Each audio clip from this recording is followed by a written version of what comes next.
sociedad, que en este caso es la custodia de los hijos y la estabilidad de la familia. Pero para que ese instrumento, esa institución cumpla ese fin, tiene que fundarse en ciertas cosas que son connaturales a esa institución. ¿Ah? Y en ese contexto, evidentemente, para que la institución matrimonio logre la comunión de vida, que implica, digamos, poder cuidar a los hijos después de un modo adecuado, efectivamente usted requiere que sea entre personas de distinto sexo.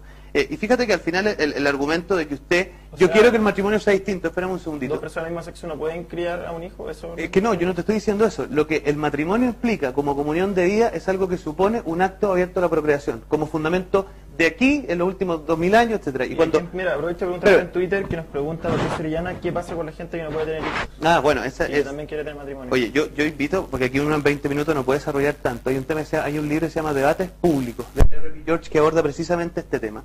Porque fíjate que yo no casualmente hablo de actos de tipo procreativo, porque al final la procreación es algo que escapa la capacidad humana de manejar. O sea, si usted tiene un acto de tipo procreativo y después no se produce la preocupación, ese acto no deja de ser por eso de tipo procreativo. Es como, por ejemplo, si yo dijera que la mano tiene la aptitud para tomar cosas, ¿cierto? Normalmente.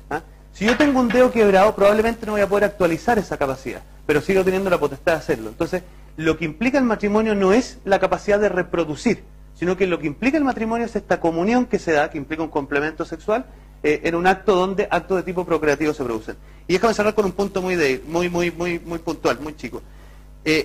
Las instituciones son creadas por ciertas razones, Ignacio. Por ejemplo, la Corte Suprema, y no quiero ponerme absurdo en las comparaciones, se crea para impartir justicia.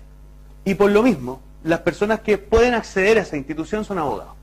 Porque precisamente el fin de esa institución supone que solo ciertas personas puedan acceder a ella. La institución del matrimonio, por los fines que tiene, si no es una cuestión caprichosa mía que le quiera joder la pita a Luis, por los fines que tiene, solamente está reservado a aquellos que pueden cumplir con el acto que lo constituye, que es este acto abierto a la procreación. Entonces, ¿se imagina usted un periodista alegando discriminación porque no puede formar parte de la Corte Suprema? A usted le parecería un disparate, pero es más o menos asimilable que lo que vemos acá. ¿Y por qué nos preocupa al final, Ignacio? No es una cuestión caprichosa. En todos los países del mundo, en todos, donde se ha instalado el matrimonio, donde hay estadísticas relativamente serias, el caso de Suecia, el caso de España, el caso de Holanda, usted tiene dos fenómenos, que son muy pocas las parejas, personas de tendencia homosexual que finalmente contraen esos matrimonios, que usted me podría decir da lo mismo, la cantidad es que no da lo mismo. Porque aquí estamos hablando de cuestiones de repercusión pública, y el impacto que sí se genera es que en esos países entre un 15 y un 20% cae el matrimonio entre personas de distintos sexos. ¿Y sabe usted por qué?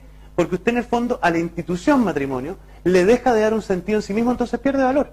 ¿Y la gente cómo reacciona ante esa pérdida de valor cultural? Deja de casarse.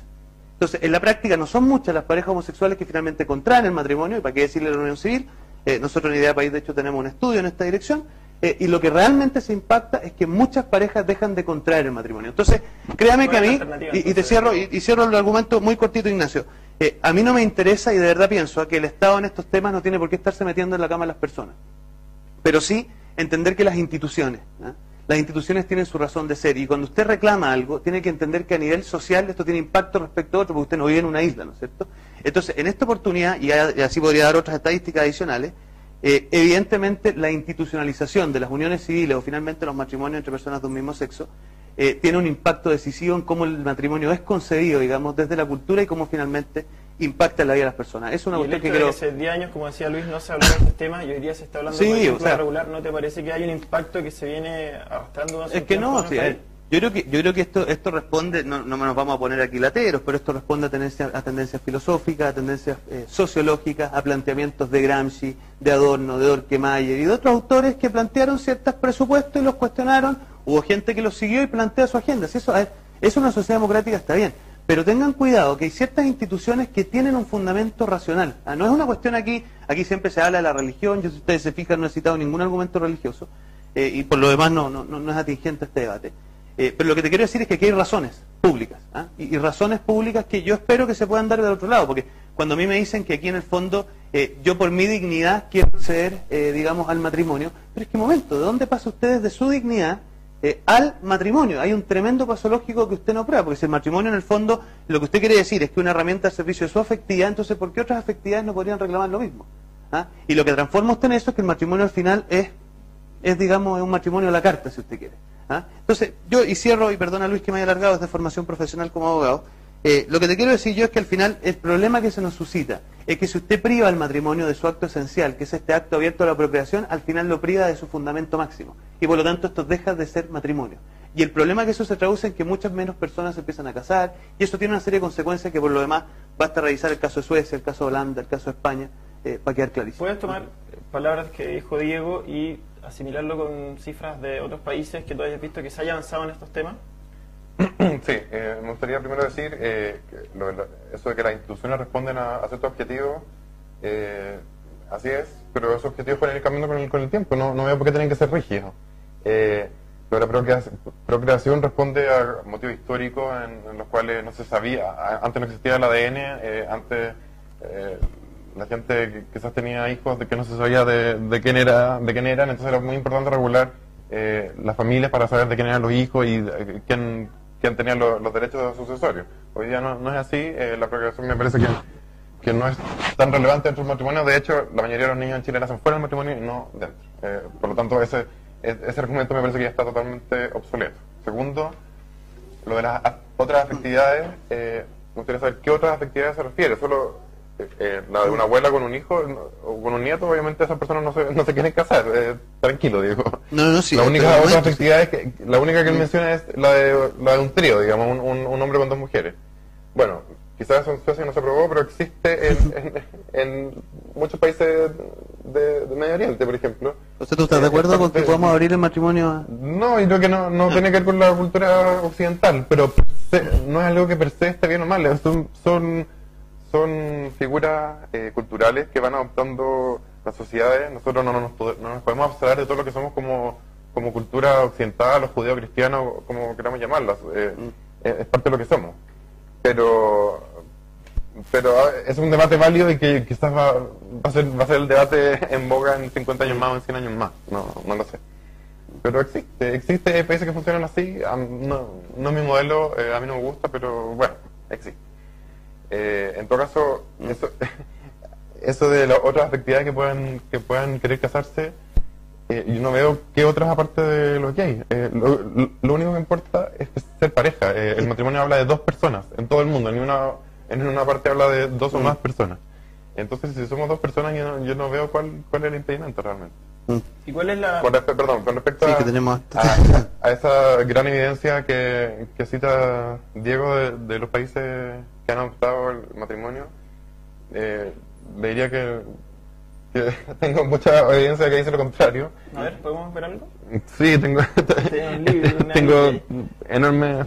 Pero te puedo decir, por ejemplo, que la Academia Americana de Pediatría, la Asociación Psiquiátrica Americana, Psicológica Americana, Psicoanalítica Americana, de Asistentes Sociales, la Liga Americana de Bienestar Infantil, el Tribunal Europeo de Derechos Humanos, la Asociación Psicológica Canadiense, el Consejo Norteamericano de Niños Adoptables, han hablado de la nula diferencia en términos psicológicos y de bienestar entre parejas del mismo y de distinto sexo y de los hijos de parejas de padres del mismo sexo y de distinto sexo. La verdad que creo que no sé los estudios que sí, de que quizás son de algún tipo de universidad o de centro de estudio en particular, pero la evidencia internacional es lo contrario. Con respecto a los matrimonios heterosexuales ocurre lo mismo. En los países escandinavos yo he visto muchos estudios donde dice que una vez aprobado el matrimonio gay, el matrimonio heterosexuales incluso aumentaron. Luis, se interpretan las palabras de Diego que, como él dice, el matrimonio está establecido de cierta forma y de cierta manera, como homosexuales gay, no tendrían cabida en esa institución. Y aquí lo conecto con palabras que dice en Twitter Felipe Salazar, que él no puede entender por qué tú dices nos queremos casar porque sí. Yo no he dicho por qué sí. No, o sea, eso es lo que nos dicen acá y que lo conecto un poco con lo que dice Diego, que es como esta idea de entrar a una institución en la que no tienen cabida. Es que no tenemos cabida porque los grupos conservadores se oponen. No, ¿por qué? No porque per se no tengamos cabida. En otros países sí tenemos cabida. En Chile no tenemos cabida, pero eso se puede cambiar. Por algo existe el Parlamento que puede modificar las leyes y lo hace constantemente. Es que, si ¿Y por qué queremos hacerlo? Es porque nos sentimos poco resguardados. En este minuto, si yo tengo una pareja hace 40 años y me muero, mis bienes no van hacia mi pareja, sino que van hacia el nieto de mi hermana, quizás alguien que yo no he visto nunca en mi vida, ¿me entendí? Quizás si yo estoy en la UCI, mi pareja de hace, el mismo ejemplo, de los últimos 40 años no puede entrar a la UCI porque no tiene ningún papel que certifique que es algo mío y se puede entrar el nieto de mi hermana. Entonces hay una serie de injusticias tremendas, sumados a los históricos problemas de discriminación, desigualdad en general, que una ley de este tipo iría terminando porque los gays somos personas, así como lo fueron algún día las mujeres, los esclavos, los negros, etcétera, que somos discriminados, que la sociedad no nos trata como iguales y que cualquier sociedad moderna y democrática quiere avanzar hacia terminar esas desigualdades.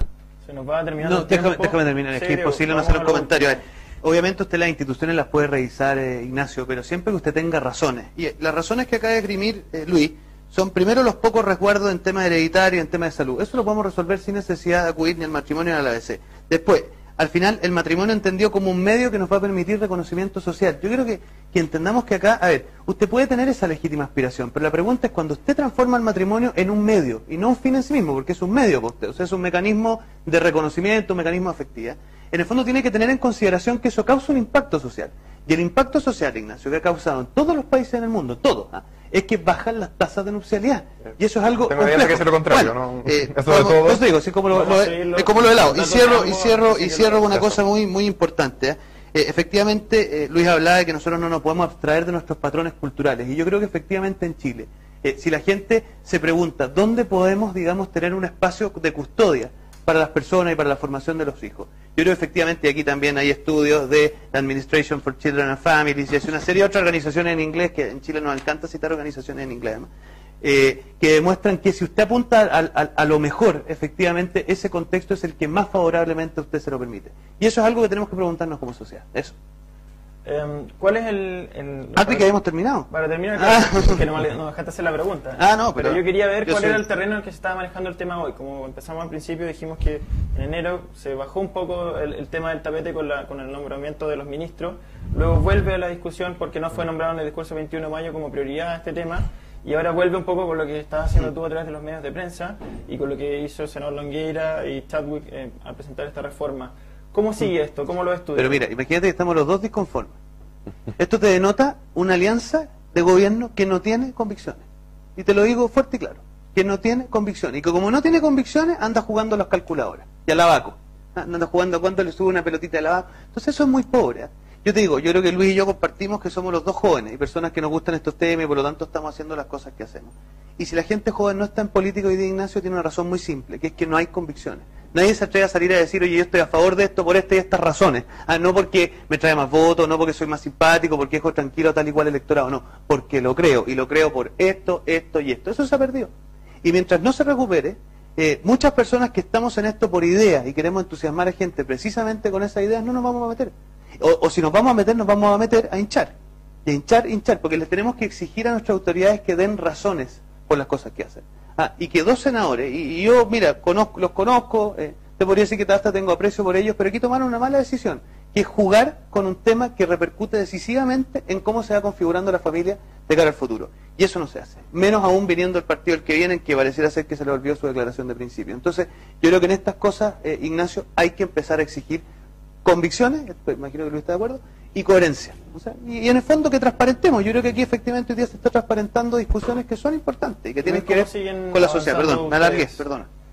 Bueno, el gobierno ha dicho que en 2 a 3 meses va a enviar un proyecto. No se sabe. ¿De semanas y meses? Sí, el presidente, pero después el ministro de la Ruralidad dijo que iba a ser 2 a 3 meses.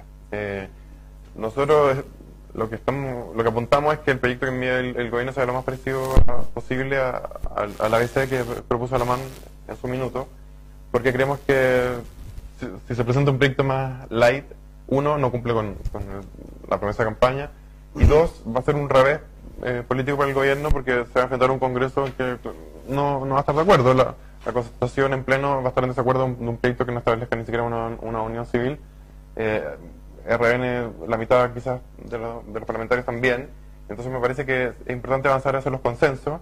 Hay muchos parlamentarios incluso que se han manifestado a favor del matrimonio entre personas del mismo sexo. Incluso también el ministro Cruzco que lo manifestó así ayer.